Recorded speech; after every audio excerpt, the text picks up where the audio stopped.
Buenas noches, mis amigos. Este es Andrew Álvarez, aquí pensando en voz alta. Hoy jueves 13 de mayo del año 2021. Gracias por estar conmigo un ratito aquí en este corto segmento de los martes y los jueves que comparto con ustedes, donde pues divagamos un poquito en las noticias y los asuntos de interés a nivel internacional y de vez en cuando y de cuando en vez también lo que toca directamente acá en Puerto Rico. Mañana estaremos a las 9 de la noche con nuestro programa La Otra Realidad y conmigo vía telefónica el ingeniero Orlando Pla, una vez más, compartiendo con nosotros el análisis de los asuntos de interés que acontecen aquí ahora en nuestro mundo. Bueno, para hoy pues vamos a comentar algunas cosas que creo que son importantes y que siempre, como he dicho, ¿no?, nos tienen que poner a pensar. Siempre hay que ver más allá de lo aparente y cuáles son las señales de lo que está ocurriendo aquí ahora, en este mundo nuestro de conflicto, en este mundo nuestro pues donde se dicen tantas cosas y se hacen otras. Es decir, aquí siempre vemos unos propósitos, pero lamentablemente la finalidad no siempre es la que nos han mencionado o la que nos hacen llegar. Siempre hay una doble vara para tantísimas cosas y siempre hay algún tipo de control de situación que se utiliza para más o menos mantener, como dicen, la línea de pensamiento de nosotros los comunes, los simples, los que somos los silvestres, los humanos. Bueno, a lo que voy con esto. Hoy jueves precisamente continúan los ataques y el conflicto entre Israel y los palestinos. Esta es una situación que está en estos momentos en un punto sumamente grave. No sabemos cuáles van a ser las consecuencias, si esto puede escalar aún más allá de lo que ha ocurrido hasta este momento. Hay que recordar que desde 1948, desde la fundación del Estado de Israel, ha habido una resistencia continua de los árabes que vivían en esta región del mundo. Y recuerden algo, los palestinos no surgieron porque le llamaron los romanos de esa manera, ni los palestinos surgieron tampoco porque los británicos hayan tenido aquella región y hayan continuado utilizando el nombre. Incluso desde la época de Herodoto, 500 años antes de Cristo, se menciona la región de Palestina. Y se menciona una zona entre Egipto, obviamente, y lo que es Persia, la región específicamente que separaba a África de lo que era esa región del Oriente Medio. Y eso es muy interesante porque muchísima gente no conoce el trasfondo histórico de todo esto que está aconteciendo. Pero ahí no comienza ni la lucha, ni ahí comienza la guerra, ni toda esta situación que tenemos en la actualidad. En la actualidad enfrentamos una crisis sumamente difícil. Primeramente, porque hay millones de personas que están viviendo bajo un yugo, ¿no?, y bajo un sistema que definitivamente discrimina contra ellos. Es el apartheid moderno, ya no es el de Sudáfrica, ahora es el que ocurre en Israel con los palestinos. Yo no vengo aquí a abogar por la causa ni de palestinos, ni de árabes, ni de musulmanes, ni de judíos, ni de israelitas, ni de nadie en particular. Ese no es mi papel ni es mi propósito. Simple y llanamente entrar en el análisis y hablar de algunos de los asuntos y los datos que están correlacionados con esta realidad que se está viviendo en estos momentos. Los ataques hasta este momento pues, han sido devastadores, específicamente en la Franja de Gaza. Según los milicianos de Hamas, ellos han disparado más de 1.400 misiles contra el territorio de Israel. La realidad es que el 95% de los misiles que han entrado al territorio de Israel han podido ser interceptados por el sistema antiaéreo o antimisiles Cúpula de Hierro. Por otro lado, se registran casi 240 misiles que han caído dentro del territorio por ejemplo, de la Franja de Gaza, que se dispararon y cayeron allí. Recuerde que en la actualidad, específicamente, hay que señalar que muchos de estos misiles los construyen en la misma Franja de Gaza, ¿no? El conocimiento y la información les llegó primeramente a través de Siria, a través de Egipto, y en un momento dado, antes del conflicto de Siria, los iraníes, por ejemplo, invertían millones de dólares en el gobierno de la Franja de Gaza. Y esto lo aclaro para que usted sepa que detrás de cada conflicto en el mundo, y sépalo bien, siempre hay terceros, siempre hay inversionistas para la guerra, siempre hay otros países que interesan desestabilizar regiones o a otras naciones. Por ende, la realidad es que el apoyo directo que se le estaba dando en los últimos años, antes de comenzar en el 2011 el conflicto de Siria, era de Irán, y las ayudas venían antes de que dieran el golpe de Estado a Morsi allá en Egipto y estuviera ahora el presidente actual egipcio, que era un ex militar, al-Sisi. Pues la realidad es que los armamentos venían por esa frontera pegada entre Egipto y obviamente la Franja de Gaza. ¿Qué ha ocurrido? Pues bueno, que Hamas ha inventado sus armas, Hamas ha comenzado a construir sus misiles. Muchos de ellos no son perfectos, por eso le digo, ¿no? 200 y pico de ellos han caído en su propio territorio y otros, pues, la mayoría interceptados. Algunos han caído en ciudades y en zonas urbanas, por ejemplo, de Israel. En Israel se han registrado 7 muertos, entre estos 7 muertos, un militar que ha fallecido en este intercambio de fuego, porque Israel, lógicamente, ha llevado, ¿no?, una represalia masiva utilizando aviones de ataque en bombardeo, misiles dirigidos a ciertas áreas en específico. Y según Benjamin Netanyahu, el primer ministro de Israel, ellos tienen más de 1.150 blancos neurálgicos que atacar dentro de la Franja de Gaza, y que hasta que no se cumpla esa misión, oiga, mi amigo, mi amiga, ellos no van a cesar de atacar, porque según, ¿no?, la inteligencia del Mossad, una vez ellos puedan neutralizar esos 1.150 blancos, entonces van a poder, ¿no?, cancelar la capacidad ofensiva de Hamas. Por otro lado, el presidente Joe Biden, lógicamente, apoya a Israel, al igual que lo hacía su enemigo político, el expresidente Donald Trump. Fíjese usted que casi todos, por no decir todos, los presidentes de los Estados Unidos siempre han apoyado la postura del Estado de Israel, ¿no?, del Estado sionista de Israel. Casi nunca ha habido una postura a favor de los palestinos y su causa, sea esta justa o no lo sea, debido a los intereses creados que hay, que todos conocemos, desde Wall Street, que es controlado por los inversionistas judíos, hasta todo lo demás que tiene que ver con la fundación del Estado de Israel en 1948, que cuando aquello era una posesión de Gran Bretaña, luego de la Segunda Guerra Mundial, que la tenía bajo su protectorado, precisamente los Estados Unidos promovieron la creación de este Estado y la migración, ¿no?, diríamos nosotros, el movimiento de cientos de miles e inclusive de millones de judíos desde Europa, específicamente de las zonas que fueron ocupadas por los nazis en la Segunda Guerra Mundial, y ese éxodo pues es histórico. Dicho todo eso, pues hay que recordar lo siguiente: en la década de los 80 una intifada, ¿no? Una intifada es una revuelta, un levantamiento en contra, por ejemplo, del Estado de Israel. Esa intifada fue enorme, hubo cientos de muertos, bueno, una confrontación terrible. Desde ese momento el gobierno israelita decidió tomar una contraofensiva continua dentro de sus territorios y de los territorios ocupados. Decidió definitivamente pues poner una serie de leyes más estrictas. Incluso cualquier persona que fuera identificada como activista de Hamas, o en aquel entonces el otro movimiento que tenía Yasser Arafat, que es el partido opuesto al de Hamas dentro de la nación palestina, eran destruidas su casa, eran expulsados prácticamente del país. Pues usted tiene que desde 1948 usted tiene millones y millones de palestinos que tuvieron que abandonar lo que hoy en día es Israel, lo que hoy en día es Cisjordania, lo que hoy en día es Gaza, para refugiarse allá en la zona de Jordania.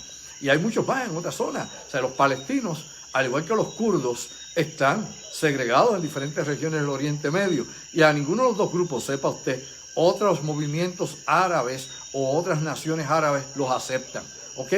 Se les ve obviamente como patrias, ¿no? Se les ve despatriados, se les ve como parias, no se les ve obviamente como un pueblo formal.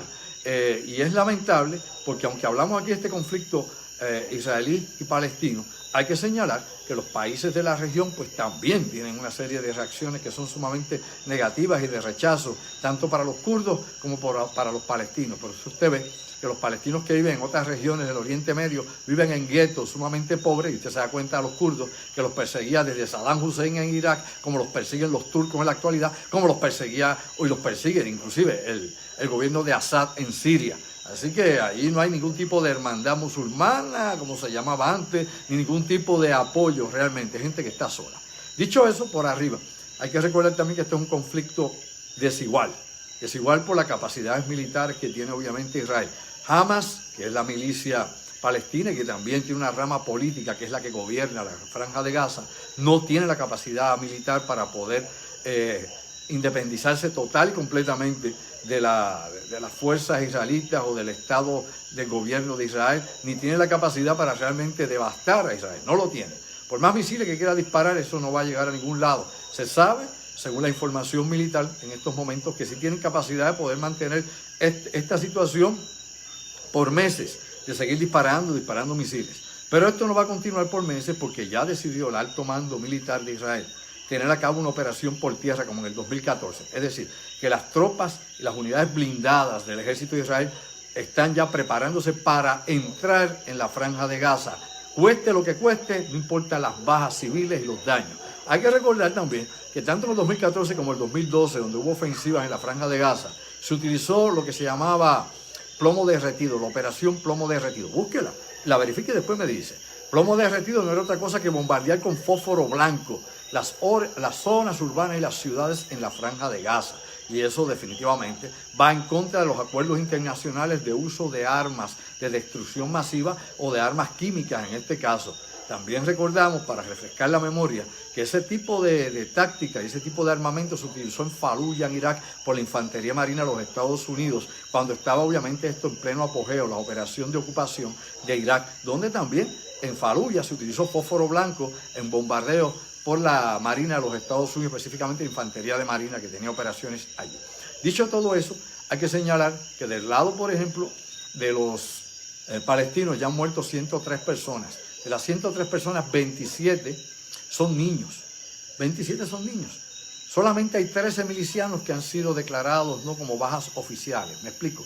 13 activistas, militantes, combatientes de Hamas son los que han sido declarados como muertos oficialmente. Los demás son civiles. Como he dicho, 27 niños entre ellos. Por el lado israelí, vuelvo nuevamente a mencionar, 7 muertos, un soldado entre estos 7 y los demás 6 son civiles. Así que atento a esta situación porque definitivamente es un problema. Como he dicho, se está preparando posiblemente una invasión terrestre, es lo que se está dando en los reportes de la prensa internacional en estos momentos, y de ser eso así mañana, viernes o el sábado, pues obviamente será devastador y las noticias serán terribles. Así que Jerusalén, la Tierra Santa, las cruzadas, las luchas étnicas, las luchas políticas, la religión, etcétera, etcétera, vuelve loca a la gente allí, como he dicho otras veces. Se baña con la sangre de tanta gente y uno se pregunta realmente si esa tierra es bendecida o es una tierra que está maldita por el odio por tantos siglos. Pregúntele a los romanos y pregúntele a los sicarios que hacían la lucha contra los romanos. Bueno, dicho eso, hay un par de cosas que también quiero mencionar brevemente, ya que hablo del conflicto, antes de entrar en algunas notas un poco más livianas, ya que esto es meramente un segmento. Mañana profundizamos en otros asuntos aún más impactantes que estos. Mientras esto sucede en Afganistán, como he dicho y vengo mencionando desde hace muchísimo tiempo, el Talibán sigue ganando terreno.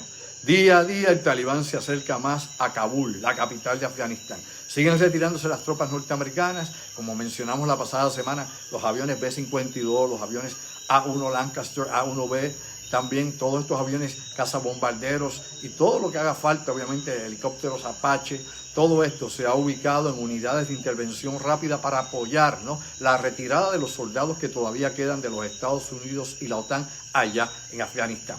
Pero la realidad es que como no están entrando en combate los soldados norteamericanos, los oficiales norteamericanos que están allí con el Talibán, quien está enfrentando al Talibán es el ejército mal entrenado, mal preparado, mal administrado de Afganistán junto con la policía. Y la realidad es que el Talibán sigue avanzando, sigue avanzando. Está supuestamente a escasamente 10 millas de la capital. En una hora llegan a la capital Kabul. Tomaron obviamente una región cercana que es Nerj. Nerj es una región o una zona, ¿no? Un distrito muy cercano obviamente a la capital, y ya ahí está entablado el talibán con sus unidades de asalto. Así que esto es cuestión de que una vez ya se vaya el último soldado norteamericano el 11 de septiembre, probablemente el 12 de septiembre ya estén tomando la capital y ya estén alzando la bandera del talibán, del califato y de toda esta lucha estúpida que se ha llevado a cabo, de miles de muertos, billones, trillones de dólares, no billones, trillones de dólares, y todo lo que se ha derramado ahí a favor de la industria armamentista, a favor de los grandes intereses, a favor de los acéfalos que no respetan la vida y de tantas otras cosas que podríamos por aquí proclamar que son parte de la destrucción del cáncer que se come la humanidad. Nos guste o no, esa es la verdad, y no se ha logrado nada. Simplemente enriquecer a unos inversionistas en armamentos, a unas industrias de bloque militar industrial, y las vidas humanas no valen nada para esta gente. Esos son los halcones de la guerra y se dedican precisamente a eso, a sembrar la semilla de la guerra, del mal, del odio, y la muerte ronda en todo el mundo, lamentablemente, gracias a ese tipo de gente que está en todas partes. Son multinacionales, transnacionales, no están allá en el Pentágono únicamente, los tienes en Moscú también, en el Kremlin, los tienes en China, ¿no? En Beijing, los tienes en Alemania, los tienes en Gran Bretaña, en Londres, los tienes en muchos lugares. Y por otro lado, ya que menciono esto, nuevamente siguen llegándole cartas a Macron, al presidente de Francia, esto lo vamos a hablar mañana, advirtiéndole de la posibilidad, oiga bien, despierta durmiente, que después lo cogen, ya usted sabe cómo, en la bobería. Obviamente advirtiendo al presidente de Francia, Macron, de la posibilidad que en los próximos meses, o incluso, tal vez quién sabe cuándo, podría surgir una guerra civil dentro de Francia. Y no solamente las dos cartas que han llegado son de personas que están dentro de la milicia, prestigiosos, por ejemplo, generales retirados de la milicia. Muchos de estos generales han escrito una carta en común que han firmado y se la han indicado, se la han dado al presidente Macron, no le hizo caso. Por otro lado, tenemos entonces que los generales activos que están actualmente en el ejército, en los comandos de Francia, también han escrito otra carta y le han dicho al presidente, mire, tenemos un grave problema. Y esto puede explotar en una guerra civil muy pronto, dividiendo el país, probablemente desintegrando la Unión Francesa. Así que estas son cosas que están pasando, y aquí en Puerto Rico, en Acaril, ¿usted escuchó algo de eso? ¿Alguien aquí se dignó a hablar de eso? Nadie, hombre. Aquí estamos en la guachafita criolla, despierta durmiente. Creemos que el Maví se toma todos los días más que la cerveza y que andamos con la lágrima de monte perdidos en el espacio. Hay que despertar, el mundo sigue cambiando, las cosas siguen interaccionando de una forma que es inesperada, y las cosas pueden cambiar de un día para el otro, así de rápido. Dicho eso, pues también hay que mencionar lo que estuve hablando el pasado martes con el hackeo del Colonial Pipeline. Colonial Pipeline pues ya comenzó nuevamente a trabajar, pero la cosa no fue como nos dijeron en un principio. Me explico, la hackearon, y aparentemente los hackers que hackearon esta compañía de distribución de combustible pidieron $5 millones para poder dar las herramientas para desbloquear su sistema, para descodificar lo que ellos habían hecho. $5 millones, claro, en criptomonedas. Estos individuos o estas organizaciones o los que sean, cuando piden dinero, lo piden en criptomonedas, no es en dinero, no es un cheque, no es en billete en cascajo, no es nada de eso, simple y llanamente en criptomonedas. Pero, como ya sabemos y lo que se ha reportado, las herramientas que dieron para que pudieran nuevamente restablecer el control sobre la distribución de combustibles que vienen desde Texas hasta New Jersey, no funcionó muy rápido.